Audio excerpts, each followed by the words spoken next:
საქართველო ძალიან დიდარია ბიომრავალფეროვნებით და გურიაც ამ ბიომრავალფეროვნების ერთ-ერთი მნიშვნელოვანი შემადგენელი ნაწილია. ერთია რომ გურიაში ნაკლებად შესწავლილია მსხვილი ძუძუმწოვრების არსებობა და კონკრეტულად რომელი ცხოველები გვხვდება, თუმცა საკმაოდ კარგადაა იქაური მცენარეული საფარი შესწავლილი. სხვადასხვა სახეობები გვხვდება, როგორიც არის მურყნარი, წიფლნარი, სოჭნარი, წაბლნარი, სამწუხაროდ წაბლის ტყეებს ძალიან დიდი საფრთხე ემუქრებათ ამ ბოლო დროს ბუნებაში გავრცელებული წაბლის კიბოს გამო. აღსანიშნავია კიდევ ის ფაქტი, რომ მსოფლიოში არსებობს ბიომრავალფეროვნებისთვის მნიშვნელოვანი ადგილები, რომლებსაც ეწოდებათ Key Biodiversity Areas და სწორედ გურიაში გვხვდება ორი ასეთი ადგილი, ერთი არის რომელიც ბახმაროს არეალს მოიცავს, ხოლო მეორე მდინარე სუფსის შენაკადს.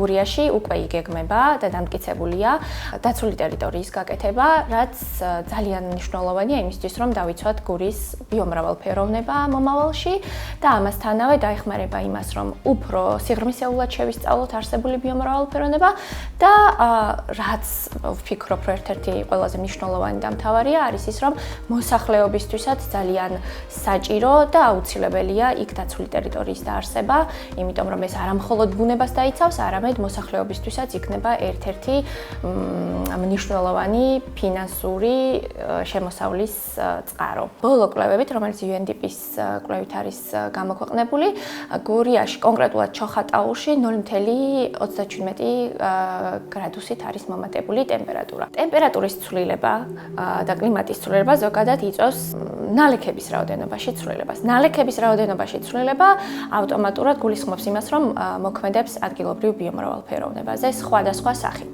კონკრეტულად გურიას რაც შეეხება, გახშირებულია მდინარის წყალმოვარდნები.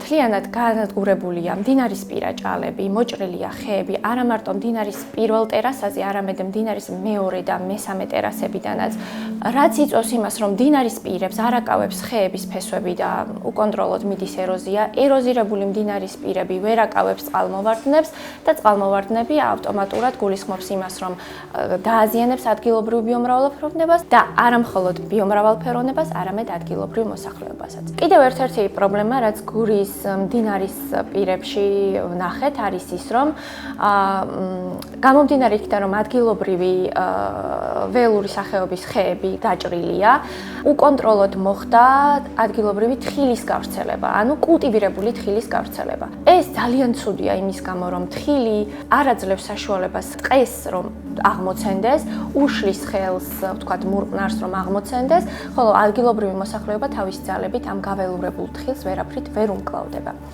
კიდევ ერთი ფაქტორი, რაც შეიძლება კლიმატის ცვლილებასთან დაკავშირდეს, არის ბზის დაავადებები.